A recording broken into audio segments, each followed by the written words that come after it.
6.3, we're going to talk about Riemann sums and definite integrals. So this is super similar to what we did in 6.2. So in the definition of area, the partitions have subintervals of equal width. So that's what we were doing before. We had an equal width for each of our rectangles that we used to find the area. So this was done for computational convenience. The following example shows that it's not necessary to have subintervals of equal width. So we can make our width whatever we want to.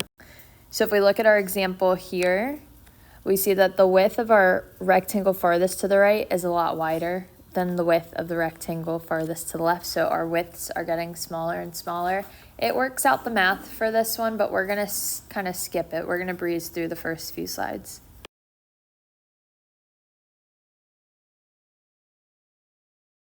So what we were doing in 6.2 was this here, where we took the summation of the height times the width. This is Riemann sum.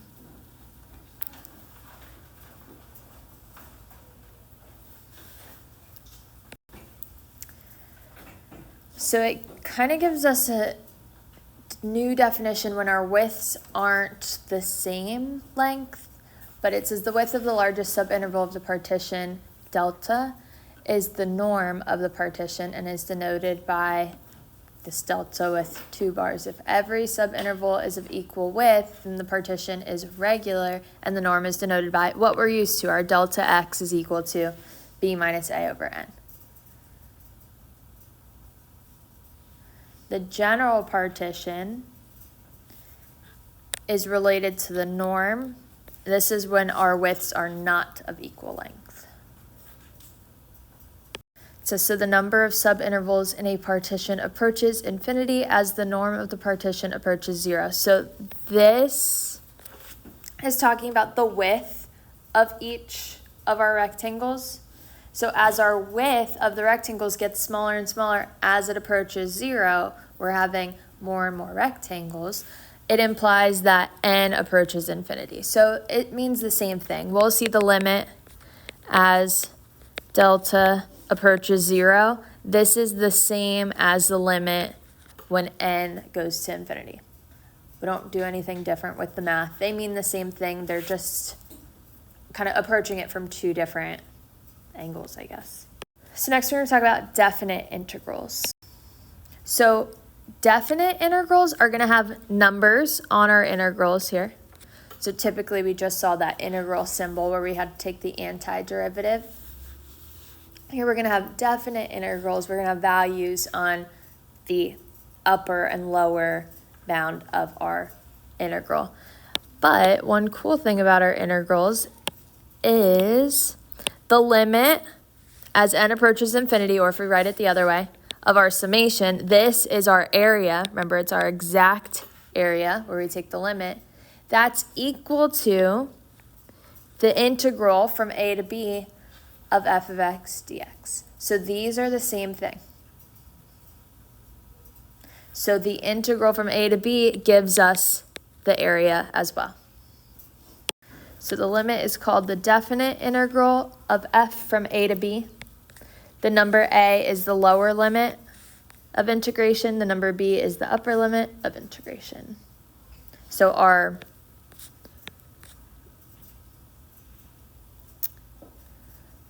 interval that we'd be looking at here would be from a to b.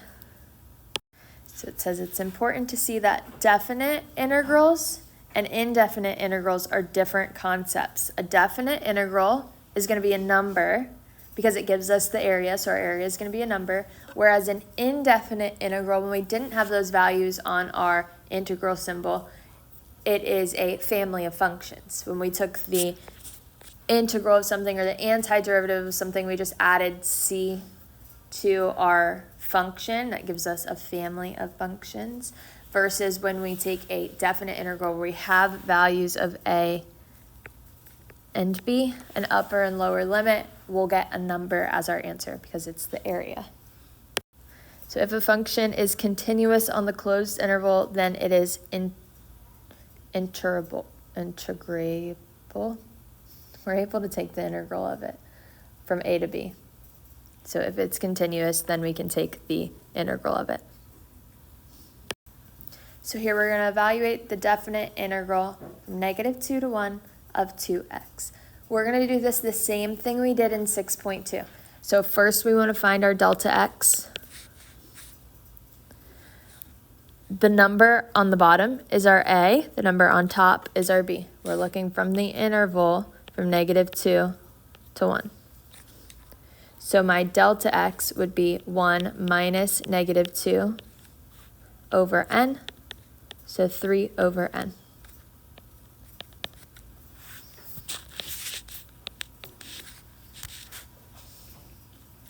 When I plug it into my summation here, so when I'm doing the limit process,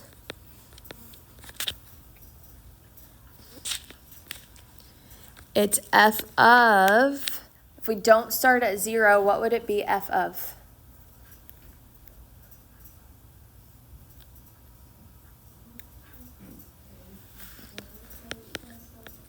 A plus delta xi times delta x. Perfect. We have to add that a inside our parentheses because it's not 0. If it was just 0, we wouldn't need it, but here it's not 0. We started a different spot, so we have to add the a in there.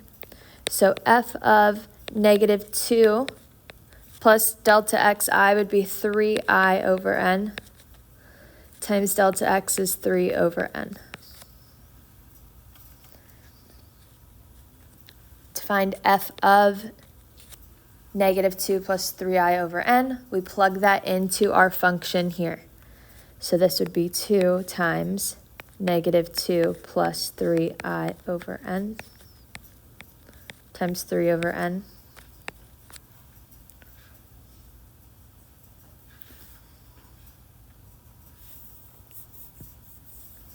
You could either take out a coefficient in this step if you want to, put it on the outside, or you can distribute it into the parentheses. So I could distribute the 2 and distribute the 3 over n. And then we could split it up. I'm going to do it that way. So this would be -4 times 3 over n would be -12 over n. And then 2 times 3i would be 6i times 3 is 18i over n squared. And I can take my summation of both of these. So I split it up in this step. What's the summation from 1 to n of -12 over n? -12, perfect. And then plus, here I could take out the 18 over n squared. And then we have just the summation of I. So what's our formula for I? The summation of I. Awesome. N times n plus 1 over 2. So then we're multiplying this times 18 over n squared.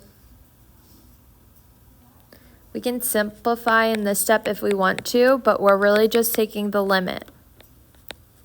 So I could split this up. I'm going to say the limit as n goes to infinity of -12 plus the limit as n goes to infinity of, when I simplify this, I'd get 18n squared over 2n squared.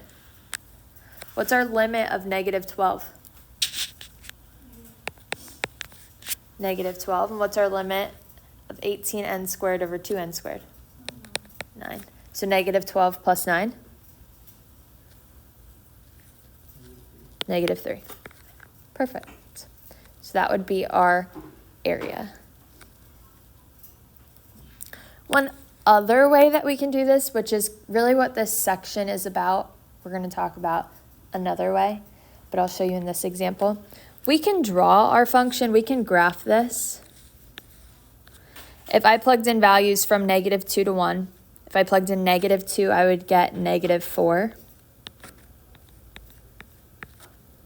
So I'll put a point there. If I plugged in -1, I would get -2. If I plugged in 0, I would get 0. And if I plugged in 1, I would get 2. So this is what my graph of the function looks like.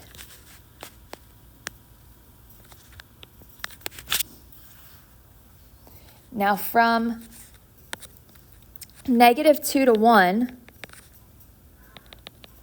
we are finding our area in between our graph and the x-axis. So what I'm really doing is finding the area of this triangle here and this triangle here. So what we're going to talk about in this section is how another way that we can find our area is just by using geometric formulas that we already know. If I wanted to find the area of this triangle, what formula would I use?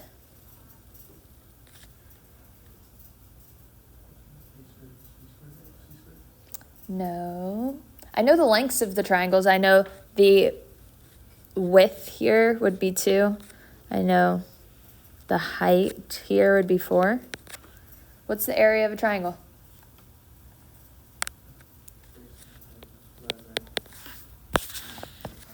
Awesome. 1/2 base times height. So this would be 1/2 4 times 2. So that gives us 4.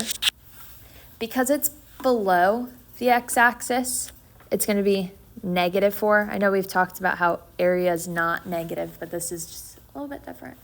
Because it's below the x-axis, we're going to call it -4. And let's find our area of the other triangle, this one here. Our width is going to be 1 and the height is 2. So our area would be 1/2 1 times 2. So that would be 1. And if we added these two areas together, what's 1 plus -4? -3. Is that the same thing I got when I did the limit process? Yeah. So in this section, we're going to talk about how we can find the area using geometric formulas that we already know. So on the next page, it says, because the definite integral in example 2 is negative, it does not represent the area of the region.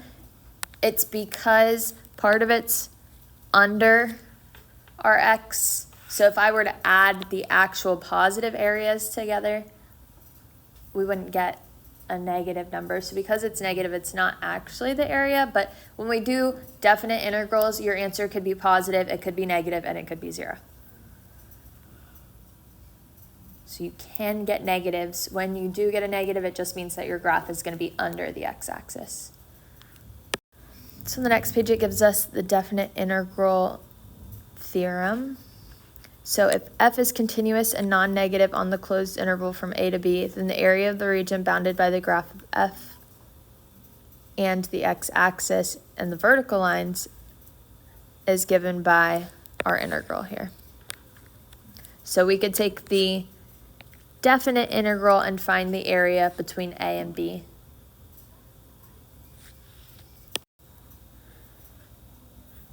We're going to skip this example. I'll come back to it and talk about it in a second.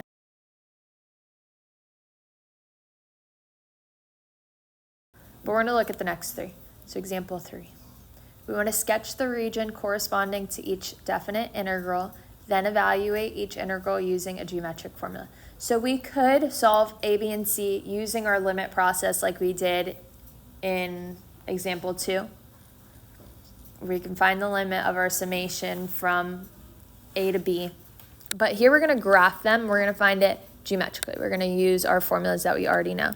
So if I were to graph just 2, what type of graph is 2? Bless you.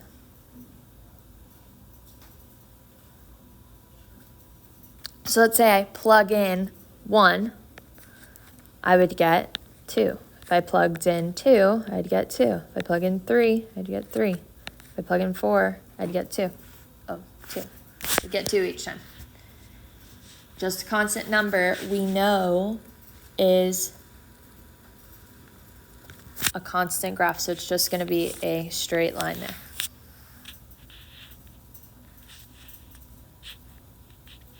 So we're looking for the area from 1 to 4.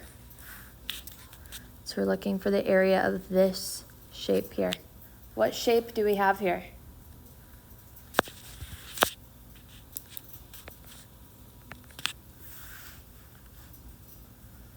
What shape is this? A rectangle, thank you. What's the area of a rectangle? What's the formula? Base times height. So we're going to find our area multiplying the base times the height. So what's our base? 3, perfect. And what's our height? 2. So our area would be 3 times 2, which is 6. If you want to, you could do it the same way using the limit process. You'll get the same answer.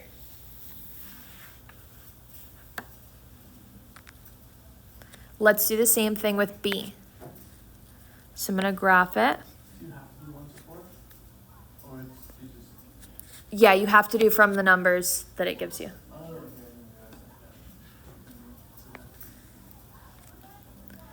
So we're going to do the same thing with B. It helps just to plug in the numbers, your interval here from -1 to 2. Plug it into your function to give you points to graph. So even if you don't know what the shape of your graph is to start, like here, you should know that this is going to be a linear graph. But if we don't know that right off the bat, plug in your numbers from -1 to 2 and you'll see the shape of your graph. So if I plug in -1, we would get 1. If I plug in 0, we'd get 2. If I plug in 1, we'd get 3. If I plug in 2, we'd get 4. So this is the shape of my graph. I've got a line here. So we're looking for the area from -1 to 2. So this shape here. This one's a little bit different because it's not clearly a triangle. It's kind of more of a trapezoid, but if we don't know the formula for a trapezoid, we can cut this into shapes that we do know. I can put a line right down here. Now it's 2 shapes that we do know. We have a rectangle and we have a triangle. So I can just find the area of the rectangle and then add it to the area of the triangle. So let's find the area of the rectangle first.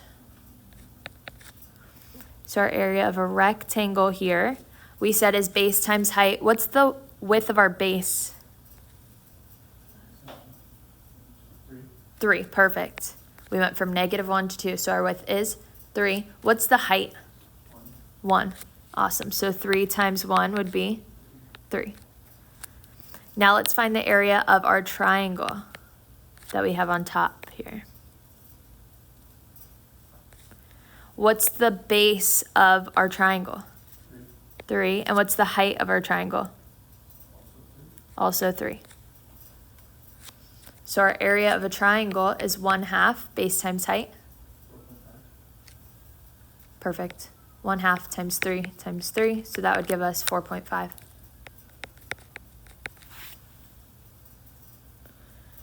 Then we just add these two together.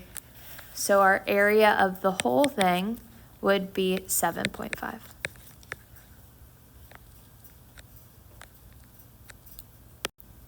Let's do the same thing for C. So C, we might have to plug in some more points than just 0 and 1 to get an idea of how our graph looks. I'll start with 0 and 1. So when I plug in 0, I would get 1. And when I plug in 1, we'd get 0.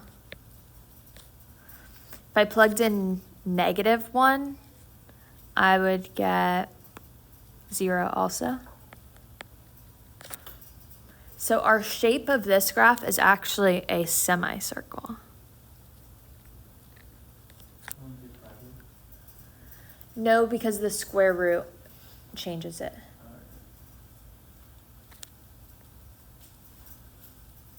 And then we couldn't plug in anything greater than 1. Like if I plugged in 2, it'd give me a negative, which would be undefined, or it'd be imaginary here. So this is the shape of our graph.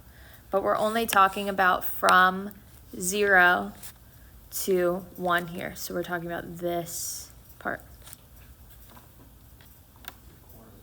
A quarter of a circle. Well, what's the area of a whole circle?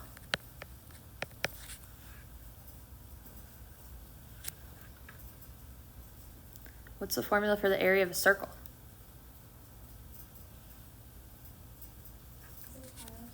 Pi r squared, perfect. What's our radius here? What would our r be? Our r is 1, perfect. So the area of a full circle, if I extended this circle and did a full circle, would be pi times 1 squared, which would just be pi. But what would a quarter of this be?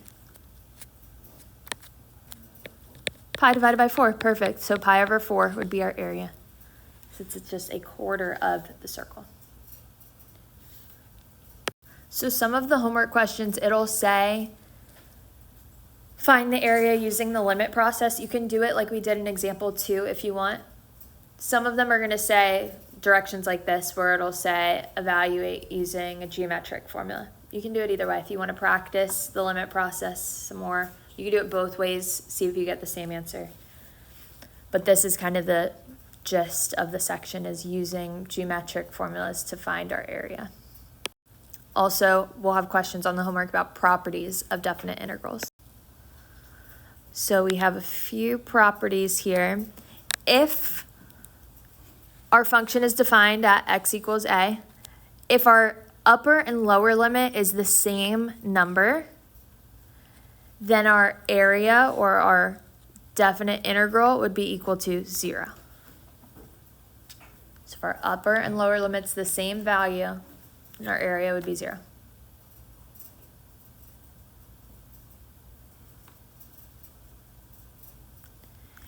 If our upper and lower limit flipped, so let's say, I'll show an example. Let's say we had an integral from 1 to 3 of 4, let's say. This is the same thing as saying the negative integral from 3 to 1 of 4. So we could flip the upper and lower bounds, but make sure you make it negative. The next one, we can split up our integral.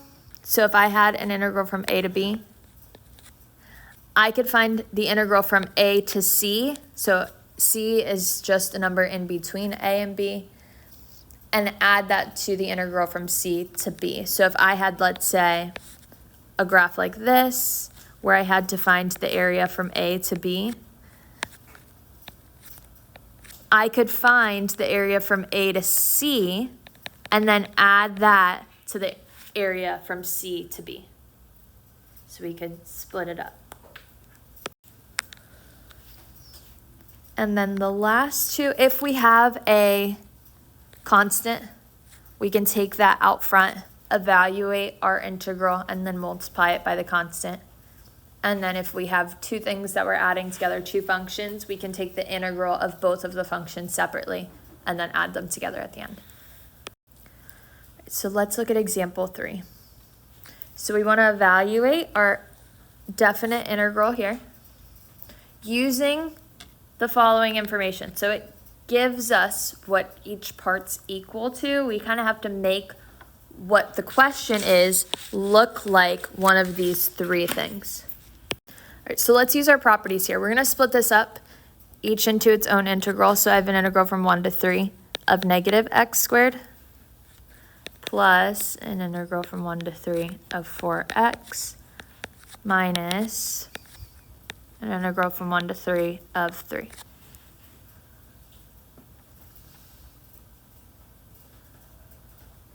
Each one of these has a dx with it. We can write it if you want to. So here I have an answer, I have a value for the integral from 1 to 3 of x squared, but what I have here is negative x squared. So we can make it look like just x squared by taking the negative out and then multiplying it. So here, our integral from 1 to 3 of x squared, we know is 26 over 3, so we just multiply it by the negative, so we get negative 26 over 3. I'm going to do the same thing with the second one here. I have an integral from 1 to 3 of 4x. I have a value. I know that the integral from 1 to 3 of just x is 4. So if I take the 4 out, I would have 4 times the integral from 1 to 3 of x. So I know what this is. I know that the integral from 1 to 3 of x is 4. So I'm just going to multiply that times 4. So this would be plus 4 times 4. And then in the third one, I know that the integral from 1 to 3 of 1, or just dx, is 2. So I'm going to take this 3 out, put it out front. So now I have negative 3 times the integral from 1 to 3 of just dx, or 1 dx. Well, I know the integral from 1 to 3 of just 1, or dx, is 2. So this would be negative 3 times 2. And then we can simplify this. We have negative 26 over 3 plus 16 minus 6. And then we can put it in the calculator. Or I'll just add it here. Negative 26 over 3. This would be plus 10. So I'll call it 30 over 3. We should get 4 over 3.